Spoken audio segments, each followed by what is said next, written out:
This program was first broadcast on Canterbury's community access radio station Plains FM 96.9 and was made with the assistance of New Zealand On Air. It's time for Emergence News on Plains FM 96.9, citizen-made radio.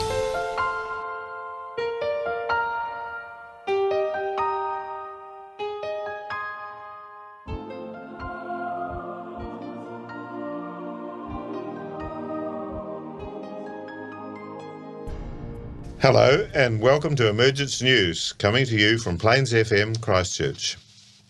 Our program is to discuss the emergence of Maitreya and his disciples, the Masters of Wisdom.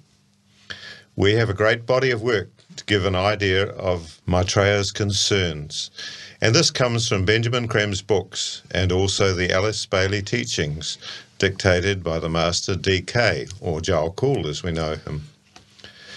Today we look at how we each came to be involved in the work and what it means to each of us. John, would you like to say a few words on that? Yes, I'm happily going to talk about myself. So it's one of my favourite topics and it's well researched. How many years have you been on this program? And it's the first time.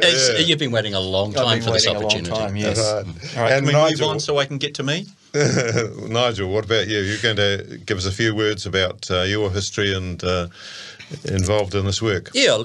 How I got introduced to meditation and how I've ended up as a volunteer for Share International.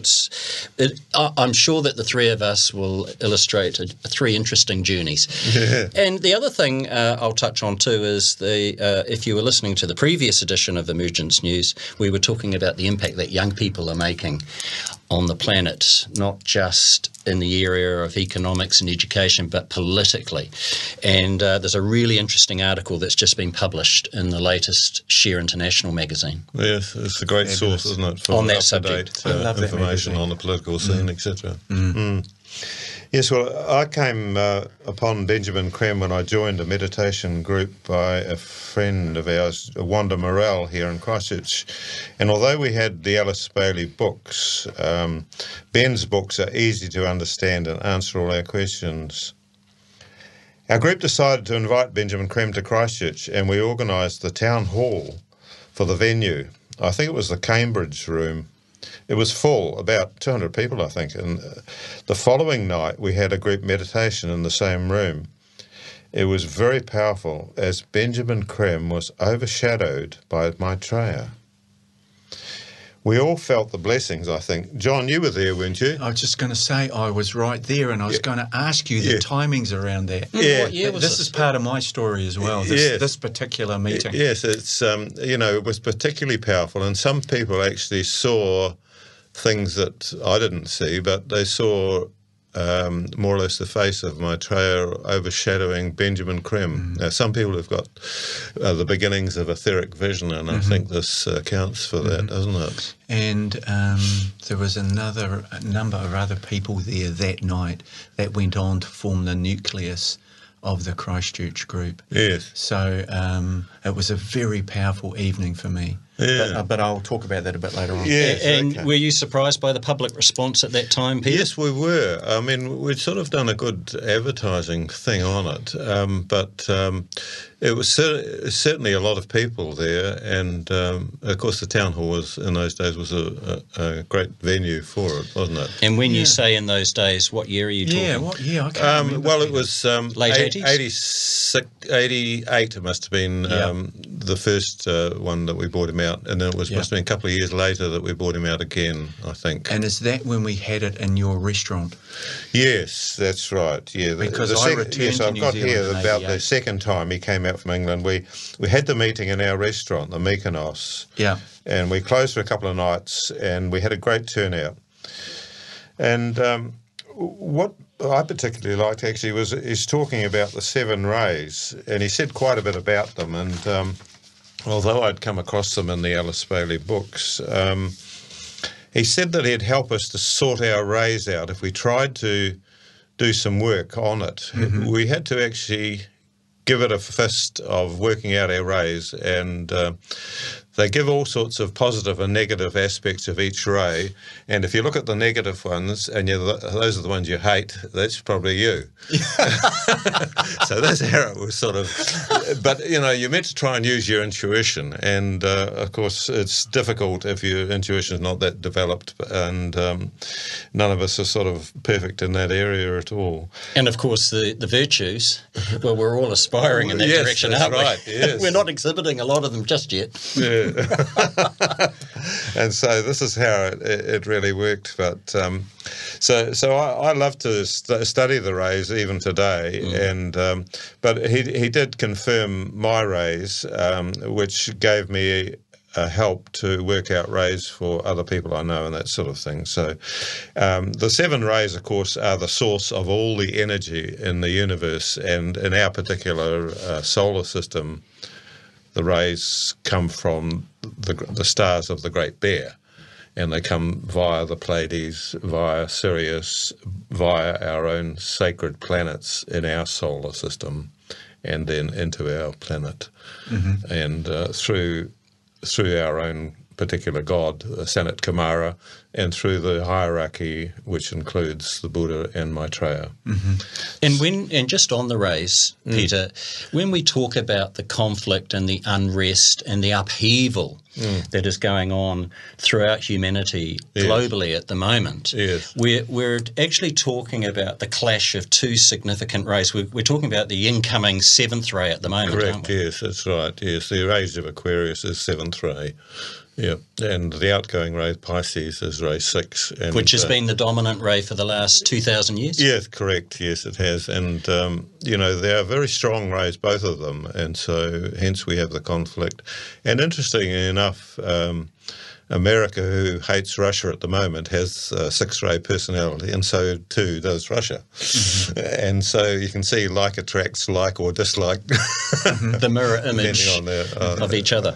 On the person doing it, yeah. So anyway, that's a bit of a background.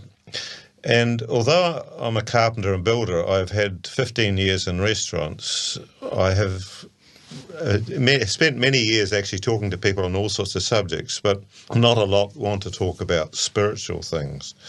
But to me, it is the basis of all life. Most people, of course, associate spiritual with religion, and this is unfortunate. As Maitreya the Christ has said on many occasions, I come for all mankind, for all religions, and for none. So it doesn't matter whether you've got a religion or not. It's sort of almost irrelevant. And unfortunately, the religions often attract people who've got strong 6 rays, and, you know, they're tend to be fanatical, don't they, often? And so this work with meditation allows everyone to serve the plan, and this is what every soul wants to do, whether we know it or not. It's service to the plan, and that's why we incarnate. And so this radio program is really an extension of that service, which we enjoy sharing with you, and we have a lot of fun doing it, as you probably hear. Yeah. So that's pretty much for me and my what I get out of it. I enjoy the program and I enjoy the association with it. Thank you very much, Peter.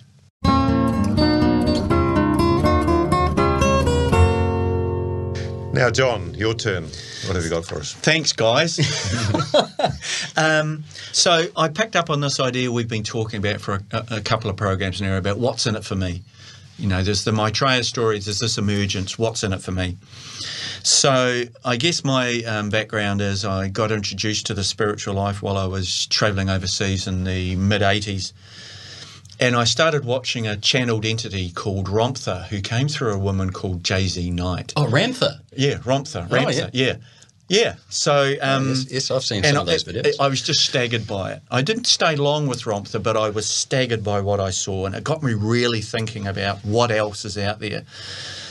And I had a couple of really personal, deeply meaningful experiences after I saw that Ramtha video as I travelled through the States. And I ended up staying with family in Bermuda and went to a free lecture on transcendental meditation with my cousin, so TM. So I learnt TM, and I really grasped this amazing technique with both hands, and 33 years later I'm still using TM on a daily basis. I returned to New Zealand for health reasons, and I was sitting at my mother's house in quite a bad state, recuperating. There was a knock on the door. It was a person doing a survey, and her name was Mary M. I won't use her last name. And we had a really great talk. I don't know what the survey was about. I don't think she knew either. We just chatted. And she said, listen, I'll come and get you on the weekend and I'll take you to a house in New Brighton. So she took me to this house in New Brighton, and I forget the name of it. Peter, you might remember. It was down in New Brighton opposite the river, and it was a house where spiritual groups of all sorts of ilk got together. Yes. And it was called the House of the Rising Sun, or the Floating Lotus, or the Sinking Angel, or something. I can't remember it, but yes, I've been there once. But yeah, exactly. I think everybody's been there once, right? So... But I got there and there was a whole lot of pamphlets, and on one of the pamphlets was the word Maitreya. Mm-hmm. So I picked up the pamphlet. Some weeks or months later, I saw an ad in the press for a talk on Maitreya by a man called Benjamin Creme at the town hall. So I went to that talk. That's the one that your group organised, right? Back in '88. I go to this talk. I see this man, Benjamin Creme. He's really low-key. There's nothing evangelical about him. He's not a fanatic. He sat there very quietly and he said, I'm going to tell you a story. In the telling of that story, my job is done. I'm not here to sell you anything. I'm merely here to share with you a story. His intro sold me. It was so detached. He demonstrated some of the key philosophies of Maitreya in giving that talk. So actually Benjamin Creme, the word Maitreya drew me in, but Benjamin Creme sold me. And that was the town hall, Peter, the green room or wherever it was. Yes. The next day we had a group transmission, right? Yes, that's right. And I had tickets to a Crowded House concert with my girlfriend at the time at the same venue at the town hall. So I arrived at the town hall with my girlfriend with tickets to go right into Crowded House or left into transmission meditation with Benjamin Creme. And what happened? I chose God over rock and roll. He's broken hearts, ladies. Okay. So my girlfriend went into the concert on her own, and I went into transmission meditation. It was a major kind of decision in my life that 30-something years later I still remember really clearly.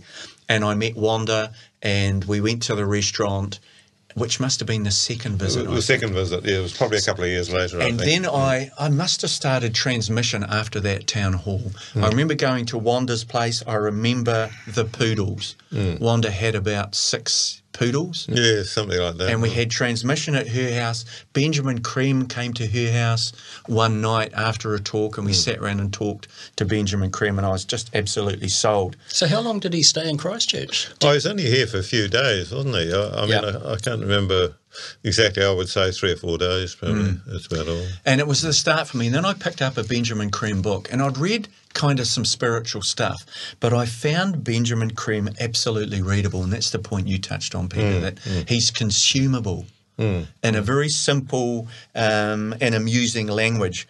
His story fitted the big picture, why we're here, the cosmology, the solar system, but also the small stuff, you know, about what it's like to be human.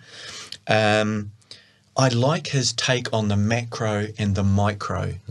I really get that there's a cosmology and also there's some human stuff that you can do. And a technique that he uses, which Peter also touched on, is in many of his books he uses the questions and answers system. Yes. So it really personalises some of the micro stuff. Yeah. And his personality comes through. He's got a sense of humour. He doesn't tolerate silly questions too well, but he comes across as an amusing person.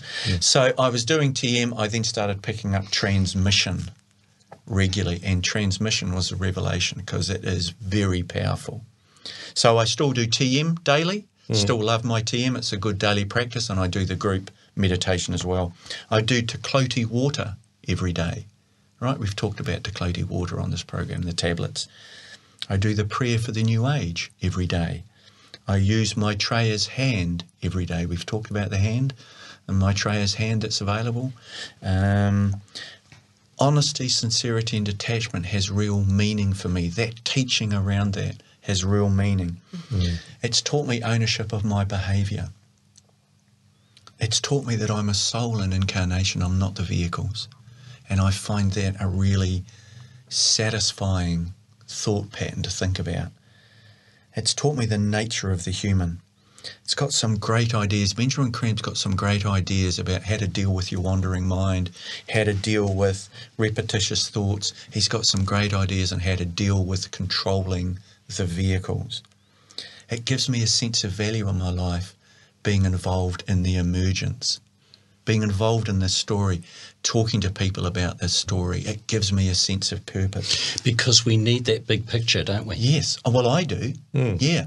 Well, we talked about it before we started the program. Yeah. You know. Without the big picture, sometimes it's rather difficult to understand what's going on around us. You know, Benjamin Cream tells us that we are witnessing the collapse of our civilization. Of course we are. That makes so much sense. Yeah, we can see it. There's every nothing day. sustainable about what we do on planet Earth at the moment. And that our political and economic systems need change. Need revolution. They do. Yeah. They need examination. Yeah. So getting that sense of value, getting that sense of having a role in my community is very powerful. I've got a sense of who I am and what I am and why I'm here out of this story, Maitreya's story, Benjamin Cream's story. I've got a lessening of fear. I do the prayer for the new age because Benjamin Cream said if you do that daily, it will lessen fear. And life with less fear is a very, very attractive prospect. It is indeed. This is the Emergence News on Plains FM. For more information, go to shareinternational.org. Right. Thank you very much for that, John. And Nigel, we want your story. Thank you, Peter. You're listening to Emergence News, and our personal history is emerging here, isn't it, John? That was what's in it for me. What's in it for me? It's interesting stuff. Well, I was introduced to meditation at a young age of 12. I was about 12 or 13. Wow. My parents were exploring the concepts of the Theosophical movement at the time. Which is really interesting because the Theosophy endeavours to promote brotherhood and strive to serve humanity. And that's not the only key philosophical angle that Theosophy comes from. Even though I was young, some of these objectives were really too exciting to ignore, even at my age. Some of the key themes were and are meditation, the hidden masters, and I've always been intrigued by the hidden masters. The law of cause and effect, and the big one was reincarnation. That just you were talking about having the big picture helps life make more sense. Yeah. The moment my father started talking to me about reincarnation, it was like a big penny dropping. Of course. Yeah. Otherwise, for me, there's no sense of justice in the world unless no purpose. That's right. So you get one go at this? That just doesn't make 40 sense. hours a week for 40 years, that's it? No, it's crazy. Now, I have been asked by a number of people in subsequent years, why do you believe in reincarnation? And my answer is the same each time. I'm open to another theory, but I haven't heard one that beats reincarnation. It makes the most sense to me at the moment, but I am open to other theories. Right. Yeah. But Theosophy also studies all religions, and I really felt comfortable with that. They were good with that because they said they were all at the start, weren't they? At their essence, they were similar. They came from a similar source. Well, there is goodness, there is light in all the major religions. It's just how they're practiced. Philosophy and science is also a key part of Theosophy, and to prepare. And this was the part which, when I was preparing for this program, I read this and I thought, this explains why I'm involved in this program. To help prepare humanity for the reception of the advanced spiritual entity Maitreya. who periodically appears on Earth to direct the evolution of humankind. Now, that last bit of the sentence is really interesting for me. He periodically appears on Earth to direct the evolution of mankind, humankind. So that indicates, he's been here before. So who else has he overshadowed? And we've touched on this in a number of editions on this program. So as a teenager, as I said, I found that all very exciting, and I actually attended 2 national theosophical conventions in New Zealand during my teenage years, and I was a member for about 2 or 3 years. And then I took a break and I sort of went off the rails, as you do, in the late teens, early 20s. Hedonism. It's character forming. It certainly was. And then I got to the age of 27, and then my life changed forever. I met 2 personal development teachers who reintroduced me to meditation. And so they taught me initially a mantra meditation. But we also did meditation courses. So I learned chanting, tratic meditation, which is all about working on the third eye. The Ajna Centre. Great training that was. And of course, little did I know that is a key element of transmission meditation. Great training, preparation. So when I discovered transmission meditation, I was drawn to it, and I remembered the earlier training with the tratic meditation. But these teachers, I attended a lot of workshops with them over a period of 20 years. Courses on subjects such as life, death and reincarnation. And I did about 2 or 3 workshops on those subjects. And as you can imagine, it just fantastic. Counselling skills, communication skills, setting and achieving goals, learning various meditation techniques. And also we did some workshops on the subject of consciousness. So it's all very in line with what we talk about with Maitreya, is discovering oneself, improving ourselves. As you were talking about, John, just earlier, how do I operate as a human being? How can I be more effective personally, but also in service to others? We also, in the late 90s, early 2000s, we started studying a number of interesting subjects, particularly the writings of Alice Bailey and Benjamin Creme. So then I heard the story about Maitreya and the Masters of Wisdom, which I was already familiar with, but we started to look at it with a little more interest and a bit more in depth. The Great White Brotherhood, the laws of life as released by the hierarchy, education, health, housing, justice, the environment, all those key priorities of Maitreya's. Of course, Benjamin Creme talks about all the time, and it's a common theme, those priorities through a lot of his editions in his books. So about 5 or 6 years ago, I started subscribing to the Share International magazine. And of course, that provides the basis for this program, really, doesn't it? And that also got me involved in transmission meditation, which I've been participating in for a few years now. And that helps me deal with stress. If I didn't meditate regularly, I'd be quite concerned about the stress levels building. I wouldn't be able to cope with my job. It's a key pillar of my wellness, mental, emotional health too, is meditation, absolutely. So if nothing else, meditation, and I think it's widely accepted that it helps deal with stress, not just relaxation. And in fact, on Facebook, I'm noticing that children are being taught meditation in a lot of schools, and it's not just in America, it's all around the world. I think it's even in New Zealand. The TM movement's had a global program for a number of years about getting various forms of meditation into school, and have been running programs in New Zealand. And, also if you listen to this program, we're great advocates of transmission meditation, but we don't promote it as the only meditation that's available. No one meditation technique is suitable for all people. There are, in fact, lots of different approaches. I know that you practice yoga, for example. There's prayer, there's yoga, there's exercise, there's martial arts, relaxation, charitable work. There's all sorts of ways that we can help deal with stress and be a more effective human being in our community. Because enlightenment involves meditation and service, and you need to be doing both. But you can just serve without meditation. Right? Does that make sense?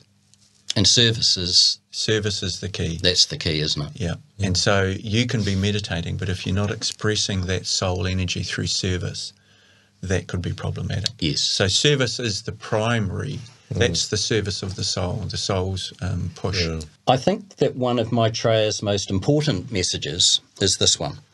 He says, "My coming will transform this world, but the major work of restoration must be done by you." And when he says you, he's actually talking about us, humanity. He means humanity has now evolved to the point where, of its own free will, and with the help of us, we can build a civilization based on love, justice and brotherhood. So really, Nigel and Peter, this has been a great discussion, guys. I'm feeling really fired up about what we've talked about. I just want to pick up on the finish, Nigel, around Krem has always said that the souls are incarnating now with the ability to help us move through to this next stage of human evolution. We're seeing that charge being led by young people all over the globe. Great article in the latest Share International magazine expressing that very idea that young people are leading us into this next stage of evolution. That's very true. So thank you for listening. We welcome your feedback and comments, and to do that you can always email us at emergencenews@gmail.com. And don't forget the podcasts here at Plains FM that you can get via the Plains FM website. We also recommend the Share International magazine and Benjamin Krem's books. They are both available from Scorpio Books in Christchurch. Thank them very much. All this information can be found on the website www.share-international.org.